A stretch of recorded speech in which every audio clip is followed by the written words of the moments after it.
Bom, e voltamos a falar sobre a operação militar dos Estados Unidos na Venezuela, que resultou na captura do presidente Nicolás Maduro e da primeira-dama da Venezuela. Nós estamos ao telefone com o professor Thales Castro, professor de Relações Internacionais, para nos ajudar a entender esse cenário e qual vai ser o impacto disso para a América Latina e para o mundo inteiro. O que significa essa intervenção e a retirada de Maduro do poder, retirada do território venezuelano, anunciada pelo presidente dos Estados Unidos, Donald Trump. Professor Thales Castro, muito obrigado por nos atender. Bom dia para o senhor. Muito bom dia a todos os ouvintes. De fato, estamos testemunhando um dia histórico. É o fim de um ciclo, de uma ditadura horrenda, como todas as ditaduras o são, e que começa lá em 1999 com a eleição de Hugo Chávez.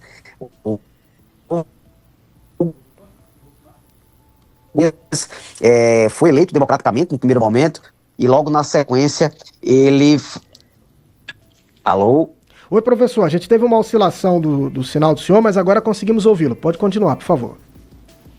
Perfeito. Estava falando que estamos diante de um fim de ciclo, de uma narcoditadura chavista, madurista, iniciada em 1999 com Hugo Chávez, até quando ele falece em 2013, sucedido por Nicolás Maduro.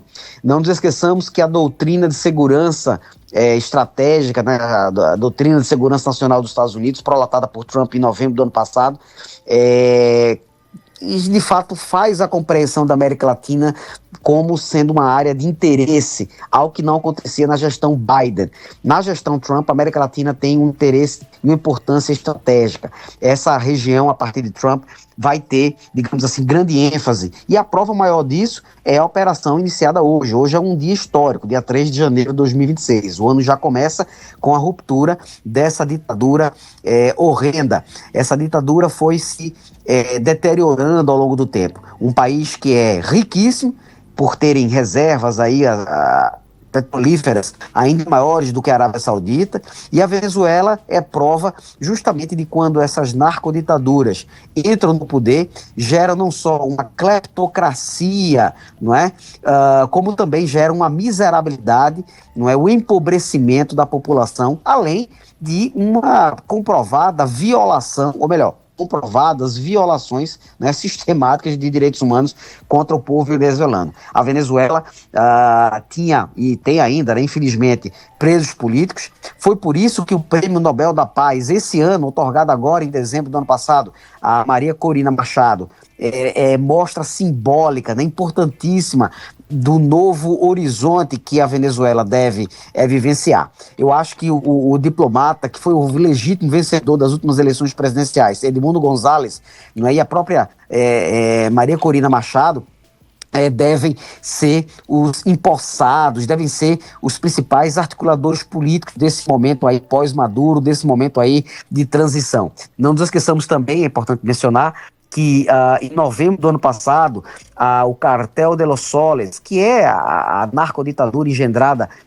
pelo ex-ditador agora, né, Nicolás Maduro, o Cartel de los Soles foi considerado pelos Estados Unidos como a FTO, ou seja, uma organização terrorista internacional. Isso habilita os Estados Unidos terem ações jurídicas, ações de mandados de prisão contra todos aqueles que, porventura, participam dessa narcocartelização do agora já findado regime madurista na Venezuela. Professor, falar um pouco sobre essa operação. As informações ainda são muito escassas, mas foi uma operação com um ataque a posições militares. Os venezuelanos falam também, o governo Maduro fala sobre ataque a posições civis e uma ação de elite do exército americano para capturar o Nicolás Maduro. Ao longo dos últimos meses, a gente tem acompanhado aí as movimentações do exército venezuelano, de milícia na Venezuela, para uma eventual defesa de invasão. Essa operação foi precisa, rápida, para conseguir capturá-lo, apesar de todo esse aparato preparado, não é? Sem dúvida, foi uma operação cirúrgica, porque, na verdade, desde finais de outubro do ano passado, a gente já testemunhava uma grande mobilização militar, uma grande mobilização naval. O bloqueio naval foi decretado em dezembro do ano passado e tudo estava sendo escalonado. Na verdade, os Estados Unidos já haviam apresentado, né, evidências concretas que uma ação incisiva iria acontecer. Só que ela estava, digamos assim, em suspense. Também devo adicionar que essa operação cirúrgica militar contra alvos militares na Venezuela, ela também, obviamente, teve participação da comunidade de inteligência, não só dos Estados Unidos, mas de outros países também. O que significa dizer que essa operação, ela foi rápida, cirúrgica, estratégica, diante do Maduro, que há poucas semanas atrás ficava dançando em zombaria contra a comunidade internacional e particularmente contra os Estados Unidos. O que acontece é que ali havia uma narcoditadura, não é, uma cartelização que injetava toda essa narcocriminalidade, esse narcoterrorismo contra países do Ocidente. É claro que, diante dessa hiperpolarização que nós temos aqui na América Latina, sempre haverá bandeiras de defesa do regime dos regimes aí de esquerda, né, e, obviamente, bandeiras contrárias. Porque nós temos esse fenômeno da hiperpolarização. Isso explica, em grande medida, porque é que vamos ter apoiadores e, obviamente, pessoas em contrariedade a essa posição. Mas é um fenômeno realmente bastante importante e histórico do que nós estamos vivenciando hoje. Bom, professor, mas é importante também esse caminho que o senhor abre agora com essa sua última resposta. A gente ainda não tem uma posição oficial do Itamaraty, do Ministério das Relações Exteriores, sobre essa operação militar dos Estados Unidos. Que caminho o senhor acredita que a diplomacia brasileira vai seguir e como que esse posicionamento vai influenciar o lugar do Brasil nas relações internacionais de agora em diante? Excelente pergunta. O Itamaraty deve se pronunciar nos próximos minutos, imagino, porque a operação foi agora de madrugada, né, nas primeiras horas aí da manhã. O Itamaraty, atento, deve emitir uma nota oficial na figura do seu chanceler, o embaixador Mauro Vieira, e todo o aparato da diplomacia brasileira, imagino, deva ter uma nota verbal, uma nota à imprensa que seja prudente e cautelosa, mas que demonstre uma certa simpatia pelo governo de centro-esquerda que está no Brasil a essa, digamos assim, bandeira. Agora, a questão também é a seguinte, o Brasil, por ter a sua tradição legalista, internacional, de defesa do direito internacional, de preservação da soberania dos países, deve ter, na minha leitura, digamos assim, uma nota à imprensa que seja cautelosa, prudente, mas com essa inclinação e sempre argumentando a ideia de defesa e proteção das fronteiras, defesa do direito internacional e cogêneres, porque o Itamaraty tem esse histórico, né? Tem naturalmente essa organicidade.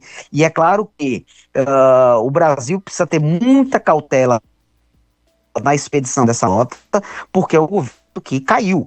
É um governo que, de fato, foi findado, né? Depois de sucessivas violações de direitos humanos que esse mesmo governo, né, agora o governo chavista-madurista, foi finalizado, né, efetivamente. Então, o que a gente pode esperar na Venezuela é a restauração gradativa, não é, da democracia plena, não é, um processo de transição democrática, sobretudo para o legítimo vitorioso das últimas eleições, que é o ex-diplomata, o Edmundo González, que está em asilo político na Espanha. Então, o Brasil precisa ter muita cautela na forma como vai se pronunciar nos próximos minutos.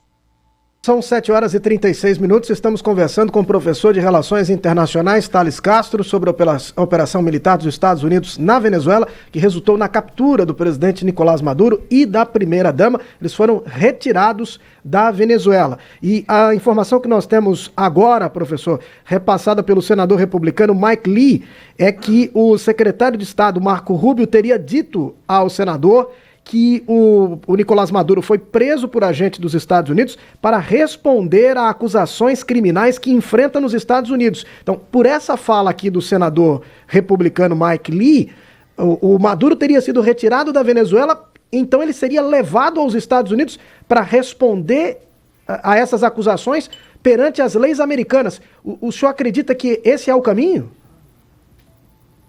É exatamente isso que está por acontecer, não é? Nicolás Maduro e a primeira-dama já devem estar fora do território venezuelano e devem responder a uma série de processos federais nos Estados Unidos por associação criminosa, não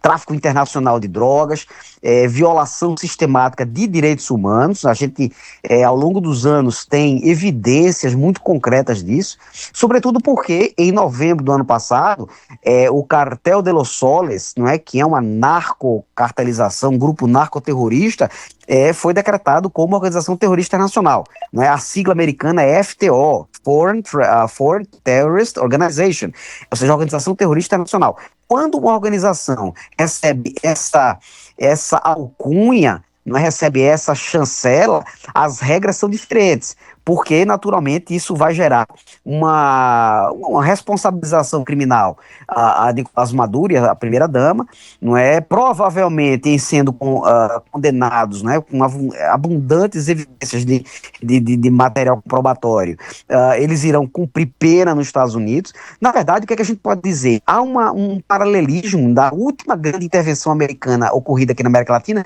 que foi em dezembro de 89, janeiro de 90, na gestão Bush-pai, contra o narcoditador Antônio Manuel Noriega no Panamá.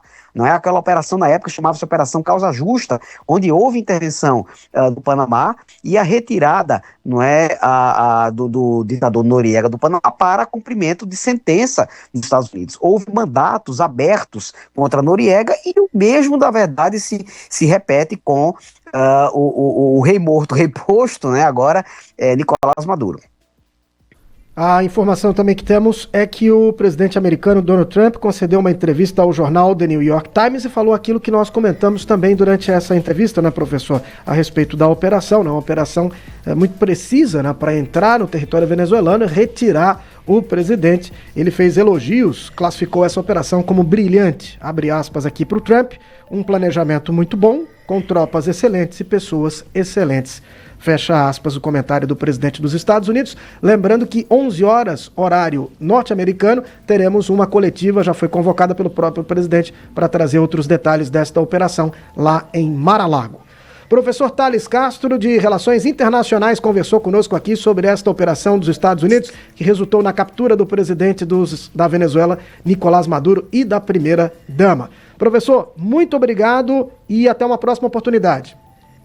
Agradeço o convite, um abraço a todos e estaremos aqui de plantão, estaremos aqui atentos a todas as movimentações que serão críticas nesses próximos momentos do dia de hoje e dos próximos dias. Um abraço a todos, bom dia.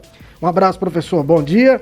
Vamos aqui continuar atentos às atualizações e qualquer novidade. Voltamos a falar sobre o assunto aqui no Manhã Cidade.